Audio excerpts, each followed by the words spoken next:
Le 7-10 Listen anywhere.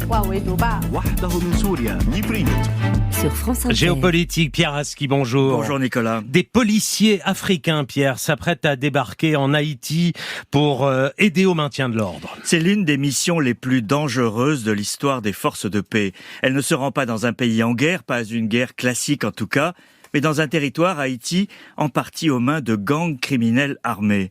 Les premiers éléments d'une force d'1 millier de policiers kényans sont arrivés à Port-au-Prince. Ils seront suivis de 2000 Béninois et de contingents plus petits d'îles des Caraïbes, sous l'égide de l'ONU, pour aider la police locale dépassée. Arriver dans la capitale haïtienne n'est déjà pas facile. Les gangs contrôlent environ 80% de la ville. Néanmoins, tout semble prêt pour lancer cette mission, en préparation depuis des mois, et qui semble bien modeste par rapport à l'ampleur du désastre. Mais les États-Unis ont décliné l'invitation à envoyer des troupes, contrairement à plusieurs épisodes au cours des décennies précédentes. Ils se contentent de financer l'opération, 300 millions de dollars.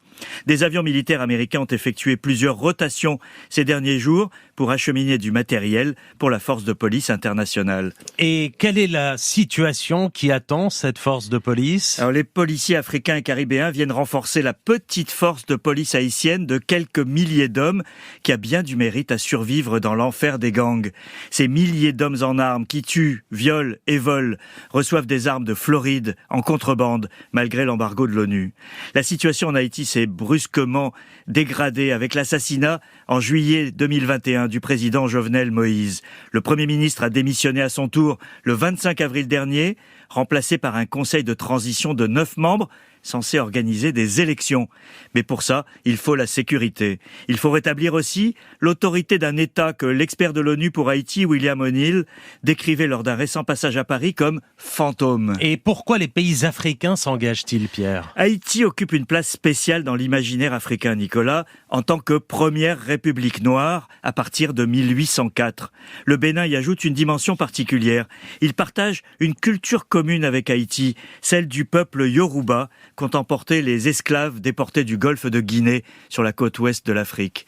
Que des policiers africains partent à l'aide de leurs lointains cousins caribéens, autrefois victimes de l'esclavage, a de quoi frapper l'imagination. Ça n'est toutefois pas une garantie de réussite. Après plusieurs interventions internationales désastreuses, celle-ci a tout de la mission impossible. Je participais ce week-end au festival Étonnant Voyageur à Saint-Malo, où l'on attendait Lionel Trouillot, un des grands écrivains haïtiens. Il n'a pas pu sortir de Port-au-Prince. Le Monde l'a joint chez lui et lui a demandé ce qu'il entend, ce qu'il voit. Sa réponse est glaçante. Le bruit des balles, des cadavres et des détritus dans la rue. Des gens devenus spécialistes de la débrouillardise qui essayent de vivre contre le malheur.